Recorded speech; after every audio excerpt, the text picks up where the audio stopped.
that would be amazing. Maybe mention in the box where you're calling in from. A few good mornings coming through, good afternoons. I know we have a great group from both sides of the Tasman, Australia and New Zealand. So thanks for joining our webinar. We know it continues to be a challenging time for our industry and are super grateful for having you join us today. Hi, Sydney and Melbourne. Hi, Auckland. Amazing. In case this is your first Canuck Kiwi webinar and we haven't met before, I'm Corey Marshall, the director and founder of Canuck Kiwi Limited, a destination representation and marketing firm with offices here in Auckland, New Zealand, as well as across the ditch in Sydney, Australia. We are super fortunate to be a boutique agency, and as many of you know, traditionally our focus has been on outdoor adventure, food and wine, and beyond the gateway destinations for our American clients. In the last 4 months since COVID, we've brought you educational programs from the neighborhoods of Washington, D.C. through to deeper dives into the national parks of Utah and gateway experiences in Texas like Grapevine. Today, however, as we all look at new opportunities for travel destinations for our clients that may open up to us all in the first instance, or if we're here in New Zealand, they're already open to us. We are thrilled to be able to bring you our first New Zealand-focused webinar featuring the Hawke's Bay. I am fortunate today, alongside me on the screen, to have our resident expert from Hawke's Bay Tourism, Heather Matthews, who will actually be taking you through today's training. Heather is a longtime friend of Karen and I know she's going to deliver an incredible update and educational session for you today. Welcome, Heather. Brilliant. Thanks, Corey. I'm very excited to be here. So thanks for having me. Awesome. A couple of housekeeping items, guys. If you have any questions as we go along, please type these in the comment box on the right-hand side, and we'll endeavor to do this to answer them in the chat box or with Heather at the end of the webinar. Before we start today, like many Canuck Kiwi webinars, we do have a few questions for you, and then I'll hand it over to Heather to start the training. Remember, if you're here to answer the questions at the beginning and at the end, you'll be in for a prize draw for one of 2 Hawke's Bay in a Box hampers, and I know Heather's excited to send those out to you guys. So first 3 questions should be appearing on your screen now. Please go ahead and answer those right in the chat box in the middle of the screen by clicking on the correct bubble. So have you ever been to the Hawke's Bay? Yes or no? Question 2, if you scroll down, have you ever sold the Hawke's Bay? Yes or no? And question number 3, how would you rate your awareness of Hawke's Bay? Extensive, good, average, poor, or non-existent? And guys, there's no wrong answer here. This is just really good information for Heather and us to know where you're kind of at. All right, well, it gives me a great pleasure, now that many of you have answered, to go ahead and let Heather take things away today and introduce you to the Hawke's Bay. Brilliant. Thank you, Corey. Hi, everyone. Thank you so much for making the time to join us. This is, I suppose, as new to me as it is to you, as far as talking about New Zealand product and focusing on selling New Zealand or to our Australian, or forcing and New Zealand-based clients. So thank you. First things first, as far as where we are located. So we are on the east coast of the lower North Island. Proximity and accessibility to all of the main centres being Christchurch, Wellington and Auckland make the Hawke's Bay perfect for short breaks, extended stays, or as part of multi-destination itineraries. There's some great touring routes, whether that be the Great New Zealand Wine Trail, the Pacific Coast Highway up around East Cape, or the Central North Island Thermal Explorer that can work in Hawke's Bay as one of the featured destinations. So first things first, allow me to paint a picture. So Hawke's Bay is wide open skies, usually blue, some of the most hours of sunshine than anywhere else in the country. Beach walks that go on for miles, limestone cycle paths that go on for even more miles, accommodation from cottages in the countryside to Art Deco luxury in the on the seaside. Grapes, apples, stone fruit, farmers markets, just farm everything. And wine, haven't mentioned wine. Saladors at every turn, long lunches on terraces amongst vine in the sunshine. Cool cafes in the middle of nowhere and sophisticated urban restaurants that can hold their own anywhere. All capped off with genuinely intriguing small towns and a couple of vibrant smaller cities with a cultural beat that would most definitely surprise you and your clients. So we're talking about the heart of New Zealand's food and wine country. We are incredibly fortunate to be blessed with the most desirable of seasons. We are not a ski destination, but we are a destination at any time of the year for almost everything else. We have cool, crisp winters, but of course generally accompanied by blue skies, so make for a good coat, scarf and boot combo, and a wine next to the fire.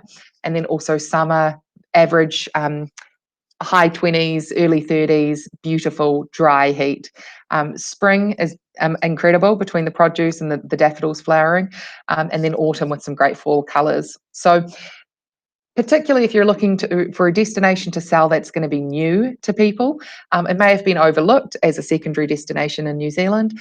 Hawke's Bay should be at the top of your list. It's bound to serve up New Zealanders with something that they weren't expecting.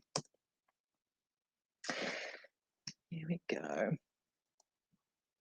We are luckily back at pre-COVID flight services. So Air New Zealand operates 236 flights per week in and out of Hawke's Bay, direct flights from Auckland, Wellington and Christchurch, and also very accessible by road. So 5 hours from Auckland, 4 hours from Wellington, an hour and a half from Taupo, and then 2.5 hours from Rotorua.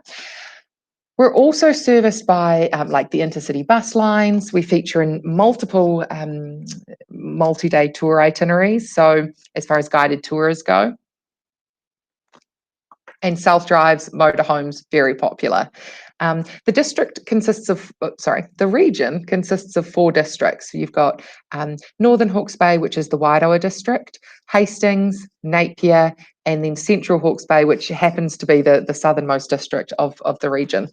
The name, don't let the name confuse you. And right in the middle there, you can see in the middle of the bay is Napier. So Napier City is actually only 10 minutes from the airport, and then Hastings and Havelock North, which are 2 very popular areas to stay in the region, are at like 25-minute drive. So by international standards, domestic standards, yes, it's the Napier Airport, but it is very close and convenient to literally everywhere else in the region.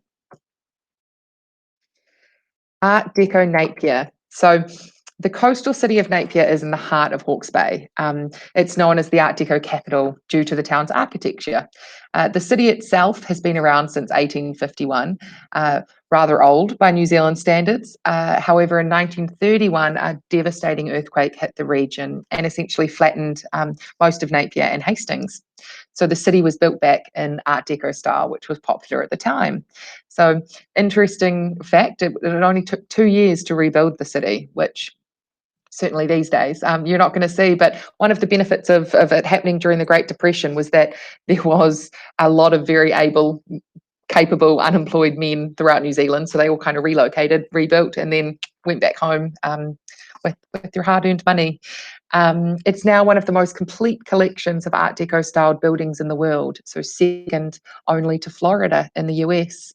And as New Zealand's Art Deco capital, we celebrate every year with a festival in February, which consists of over 200 events, attracting participants from all over the world, or all over New Zealand and Australia this February. And it happened next year, it's the 17th to the 21st. But over 40,000 people attend, and Napier transforms back to the 1930s, and it's a very iconic event. So we've got a video that's going to give you a bit of a taster, a snippet into what, oh, there you go, what Napier looks like during Art Deco. Hey! Hey! Hey!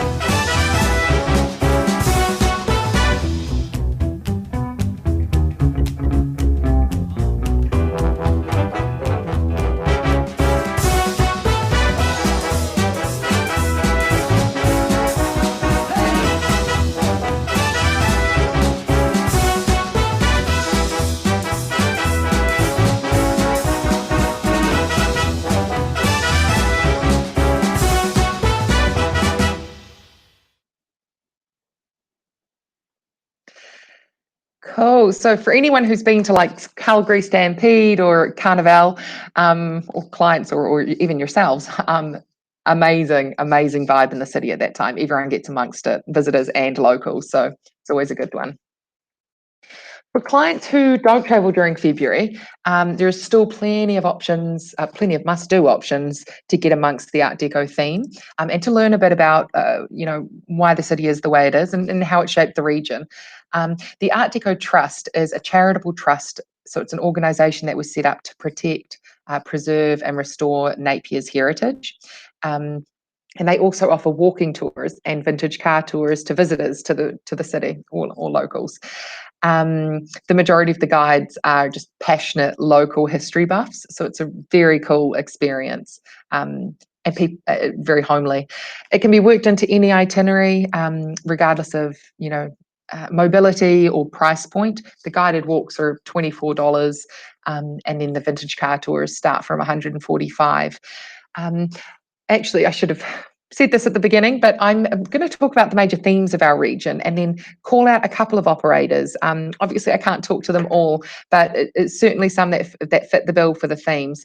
I have listed some pricing to give you an indication as to where it starts from. These are all retail prices, so they are commissionable and would be available through the main wholesalers and certainly direct if you can't find them there. Operators are very keen to hear from anyone who's looking to sell the region. So, and I'm always happy to do an introduction if need be.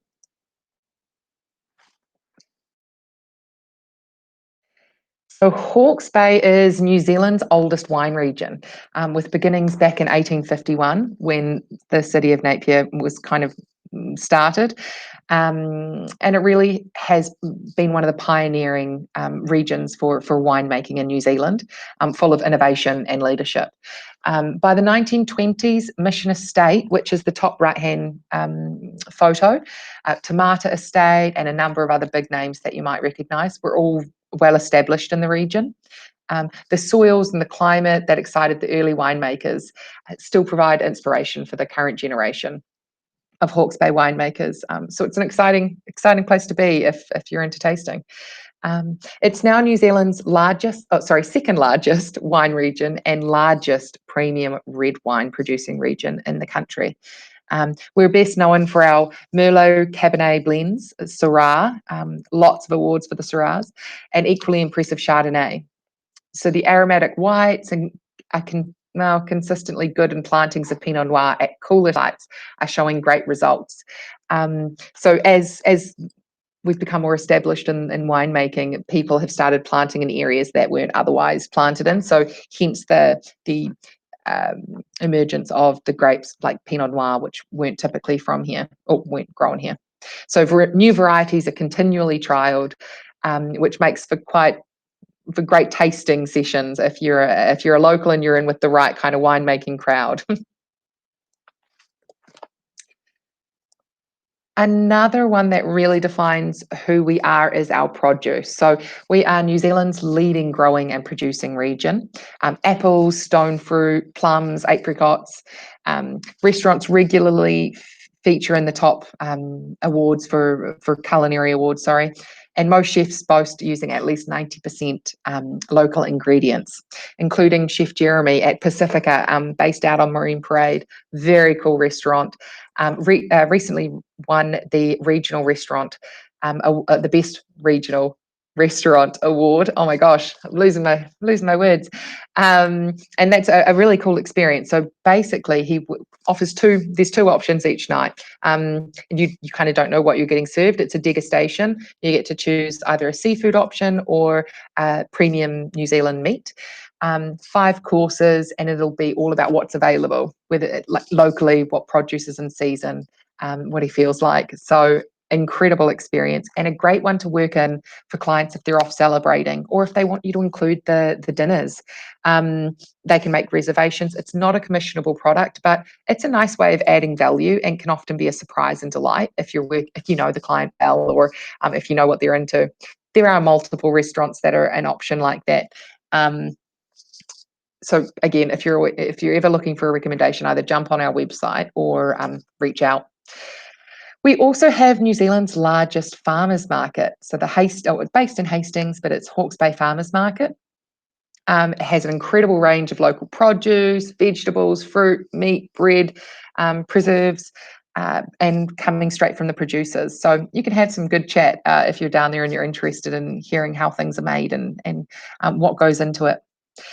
Another major feature in our events calendar each year, which probably doesn't surprise you given how much food and wine exists, is Fork, so the Food and Wine Classic.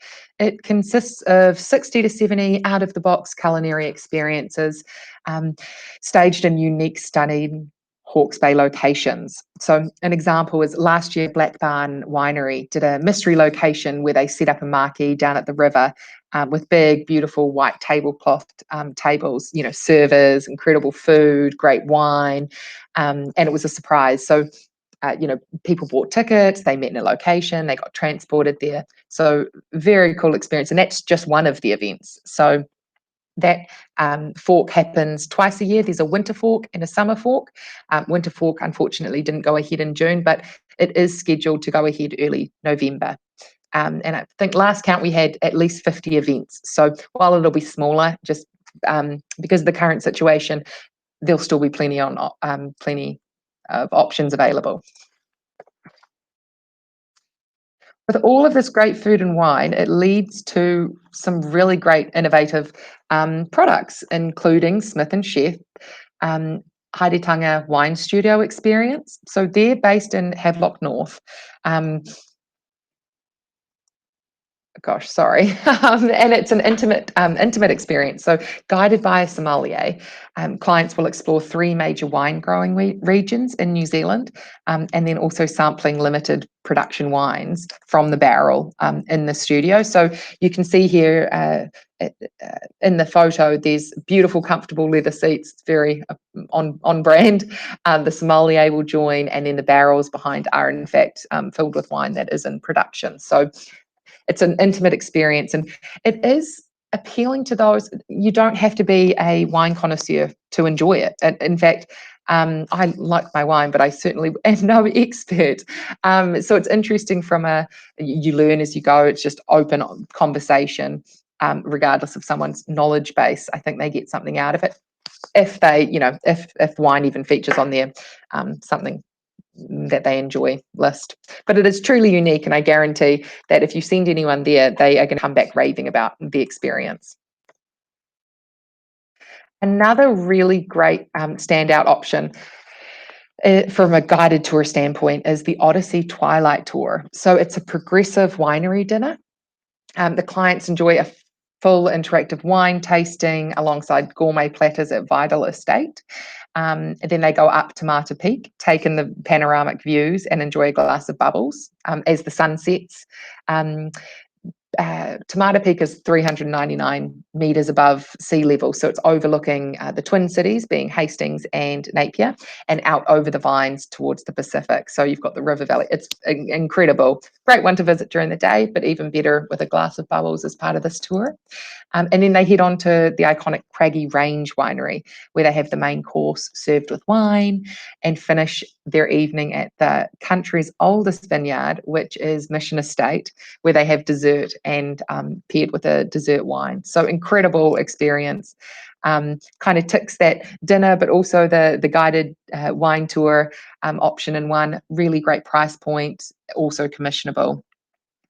So if someone was only here for a long weekend or even a weekend, if they're flying in, then that's a really good option to enable, to still allowing them free time to do what they want. There are ample of other tour options, whether it's mainstream or niche, all of which are commissionable. They're award-winning. You've got, multiple coach operators where, their groups are 30 or 40, and then also those small groups and luxury. So you've got, Range Rovers and Mercedes that are available if your clients just want to go off with the two of them and a private tour guide. So whether it's guided whether it's fully guided, being like a private luxury tour, or part of a larger group because your clients just want to get a taste as to what's out there, there's something available. Which brings us to the great outdoors and nature. So obviously food and wine is a large part of what we love and do and are good at, but also we have been blessed with beautiful scenery. So from coastal strolls down on the beach, Waimarama Beach or Ocean Beach, there's also up to multi-day walks around Lake Waikiri-Moana. Hawke's Bay is a walker's paradise. We also have 200 kilometres of easy riding limestone trails, cycle trails, and everything that goes along with that. So we up to whitewater rafting, golfing holidays. You may recognise that bottom left-hand photo, which is obviously Cape Kidnappers Golf Course up Robertson Lodges, the farm, retreat luxury lodges up there. And then, out to the Gannet Safari tours. So a full range of outdoor activities and nature, whether it's super FIT and adventurous and it's people going off on their own, or really guided. There is that range of offerings. To give you a great overview of the extensive trail network, which is applicable to kind of walkers and also bike riding, we've got a video from Tourism New Zealand, so it gives you a bit of a glimpse of the Hawke's Bay experience. And I'd encourage you to take note of the suppliers that are mentioned, and there's some great images because we've spoken to them as well.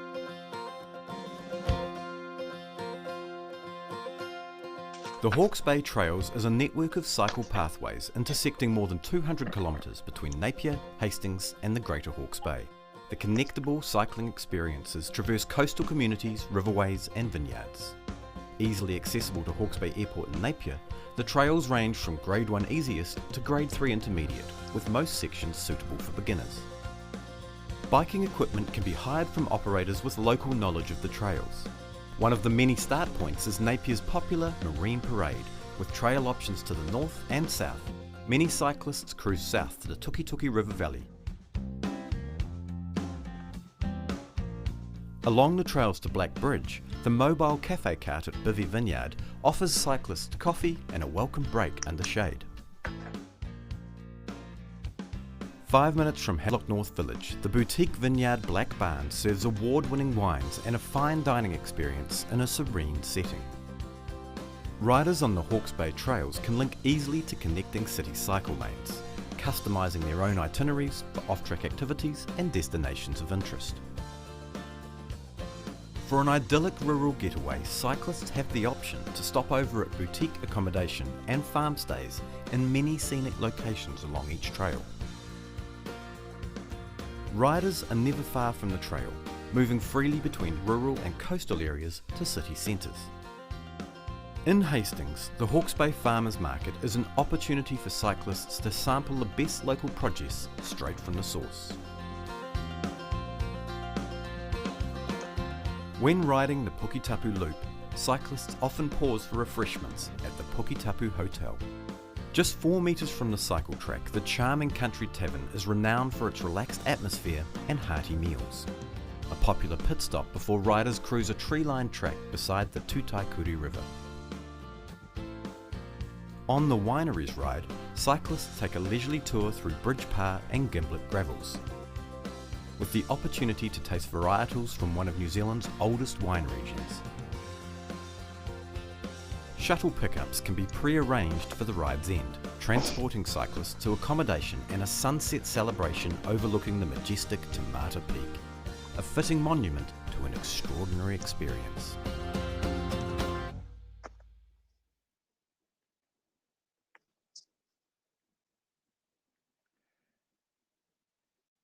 So there are, great little overview, plenty of options when it comes to those cycle trails.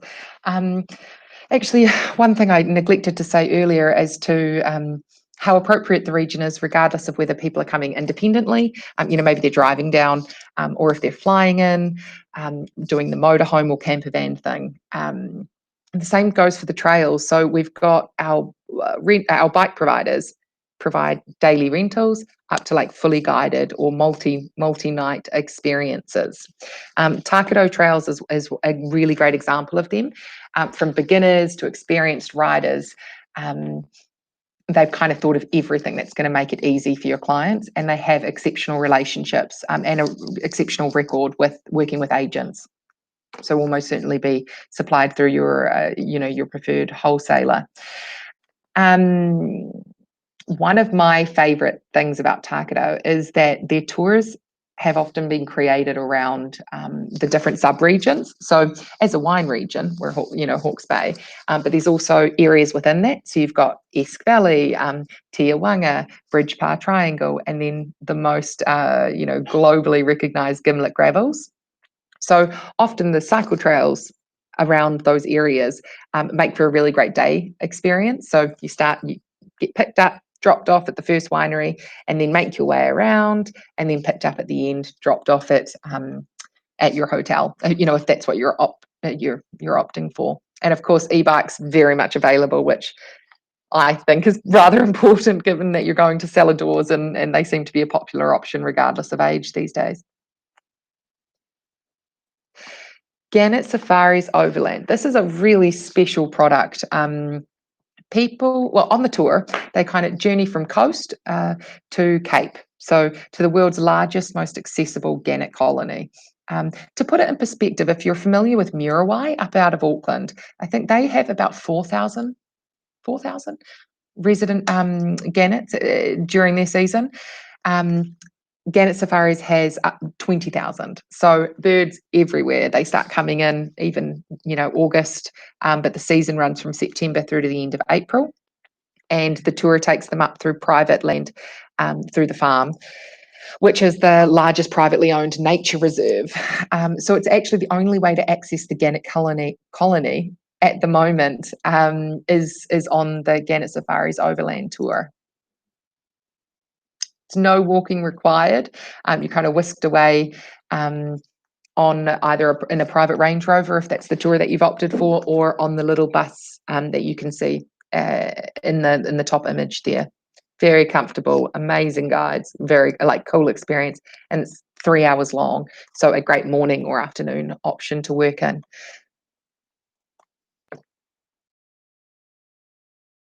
Māori culture. So Hawke's Bay is known in Māori as the Hook of Maui. So it's in reference to the early navigator, Maui, who bestowed the first place names in the region over 1,000 years ago. So you can imagine in 1,000 years, there is a lot of history there and a lot of historical landmarks and of cultural significance. So there's different operators that offer a range of tours, usually very personalised in the Māori culture space, but it is something, it's different. It's not it's not Rotorua with and Te Pānia is offering. These are intimate, personal tours and experiences. Waimarama Māori Tours is a really good example of that. So the tour spends time on tribal lands, both near Waimarama, and also at Te Mata Peak out of Havelock. Local guides who are members of the iwi share their stories, tales, and legends of their ancestors and their lives today. The tours are personal and relaxed, and I would highly recommend including anyone coming to visit, including New Zealanders. I think it's a unique experience, and it's something that a lot of us, whether we be New Zealanders and Australians visiting, don't necessarily get. Travellers always talk about their experiencing a connection with the tour guides and the place, and that's always really cool. It's something other than just ticking a box or seeing something. We have an exceptional range of retreats. Beautiful retreats. I kind of referenced earlier, like cottages or B&Bs in the countryside, but then also luxury. So the farm, the Robertson Lodge up at Cape Kidnappers, and then also Art Deco Masonic, which is in the heart of Napier City, and it's boutique-y, a real range. You've got luxury vineyard retreats like Craggy Range and Black Barn, and then coastal like Miller Road. and rural, the Manse and Wallingford Homestead.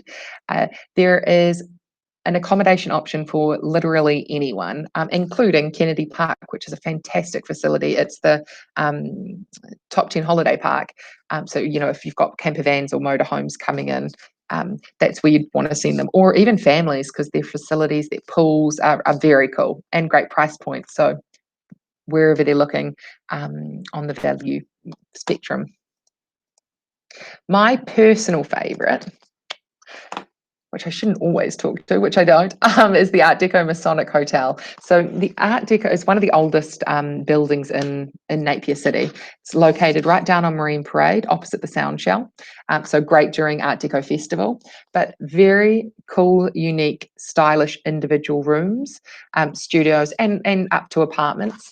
But no two rooms are the same. So you can kind of get a feeling of it in that second, the bottom photo there. But just cool, boutique-y. You feel like you've kind of gone back in time, but it's also all of the luxuries and the comforts associated with a 4.5 star.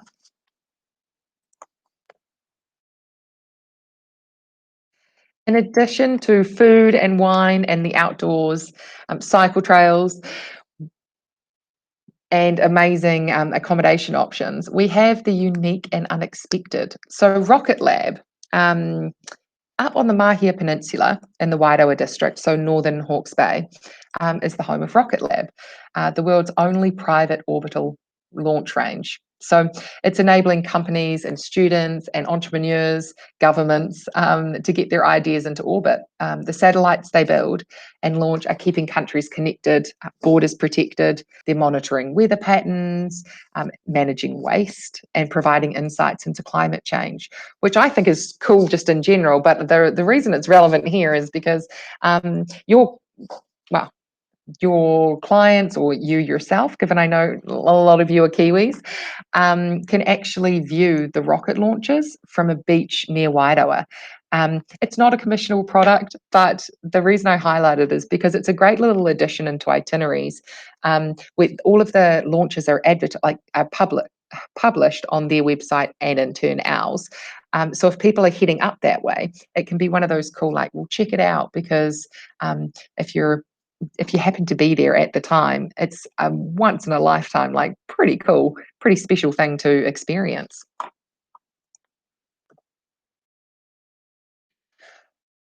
I spoke to it being, and we've discussed it being a great long weekend or, great weekend or an extended stay option to stay within the region. But Hawke's Bay is also a fantastic addition to an extended New Zealand itinerary. And given that a lot of us who would otherwise be travelling overseas at this time of year or within, the next however many months, will be looking for an alternative option. The New Zealand touring routes are a really great way of doing that if it's a road trip, and the classic New Zealand wine trail is one of them. So you can start in Napier and finish in Blenheim, or I suppose start in Blenheim and finish in Napier. But it covers 3 major wine producing regions and a capital city, rural towns, coastal waterways, it basically combined to make a really great New Zealand experience. Oh gosh, sorry. Here we go. Between the wine regions that you travel through on this trip, or the clients travel through on this trip, it's over 80% of New Zealand's wine exports. So Sauvignon Blanc down in Blenheim, and then up to the Syrah and the Cab Merlot blends up in Hawke's Bay. Another 2 options, great for the Auckland, if people are flying in and out of Auckland or around these regions, is the Pacific Coast Highway and the Thermal Explorer, both of which encompass Hawke's Bay. And you can see them here highlighted on the map. I'm going to talk to some of the resources that we have available and that are available for you when helping create these itineraries.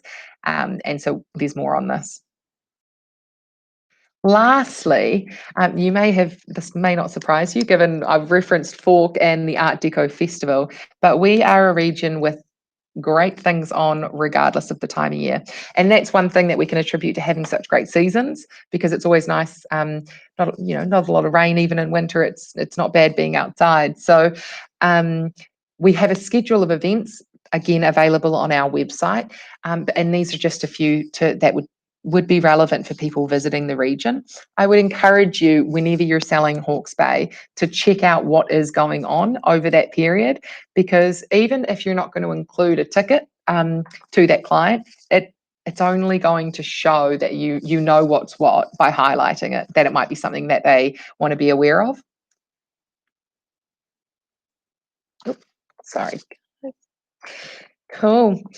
So that almost brings us to the end, but there we are, Hawke's Bay. So Art Deco, food and wine, nature and the great outdoors, multicultural, range of retreats, regardless of what you're looking for. Loads of events, and very accessible from all of the main centres across, Australia and New Zealand. We are great for a long weekend, an extended stay, or part of a wider itinerary. I would encourage you just to really try and work us in, because your clients will not be disappointed. We're not one thing, we are a combination of all of the experiences we offer. And lastly, we're going to send these out in the EDM that Corey and the team will send through, but there are a lot of agent resources. And actually, it's my job to continuously evolve these. So I am always available. My contact details will be sent through, and I'm more than happy to do introductions with suppliers or operators, or have suggested itineraries sent through. So please don't hesitate to shout out. And I also say the FAMIL interest. If it's something that you're getting a lot of interest for, that'll be something we are working on filling our time with in the next, 6 to 12 months. There'll be different programs available. So by all means, shout out. But thank you so much for having me. I hope I haven't gone over, Corey. No, you're good, Heather. You're absolutely perfect. Awesome. But thanks, team. Please shout out with any questions. And thank you very much for joining us. Brilliant, Heather. Thank you so much. Before you go, guys, we of course always have a few follow-up questions to our webinars. I know Heather's inspired me today, and many of you, and we will also be providing Heather's details in our follow-up email tomorrow, so you can get in touch. I know that FAMIL word, it's on many of our radars, and we'll all take her up on those opportunities for sure. Yeah, okay. We'll all be Chardonnay fans before you know it. You really will. In the meantime, Hawke's Bay has 3 final questions for you all. And if you don't mind taking the time and answering those, you do have to answer the questions at the beginning and the end to qualify for one of 2 of our Hawke's Bay in a Box hampers. So how close is the Hawke's Bay? And just answer again right on your screens. Is it a 1-hour flight from Auckland, a 50-minute flight from Wellington, a 2.5-hour drive from Rotorua, or all of the above? And I'm going to get Heather to read out the second question. She doesn't even know this, but someone commented on how much they love your accent, Heather. So why don't you give these areas a ring? You can ask question 2. Do you know, I don't even know that it is my accent. I think I copy your accent, Corey. Which one of these areas is not a sub-region of Hawke's Bay? So sub-region, not being the main word there. You've got Esk Valley, Tiawanga, Gimlet Gravels, Bayview, or Bridgepa. So which one is not? And then how many different vineyards and cellar doors are located in Hawke's Bay? 100 vineyards and 76 cellar doors, 200 vineyards, 38 cellar doors, and 150 vineyards, 150 vineyards and 56 cellar doors. So all relatively large numbers, but how many have we got here in the Bay? Amazing. And just hit the submit button at the end, guys. We're going to wait a couple of seconds more to give you time to answer. No Googling. First answer that comes to mind. And yeah, thanks for all the great comments coming through to thank Heather. It's really appreciated, and for so many of you jumping on today. In case you haven't as of yet, please do register for next week's Utah Deeper Dive into their greatest snow on earth and winter experiences. The Aussie and Kiwi ski market is the largest in the world for the state of Utah. This is your chance to get up and personal with our resorts.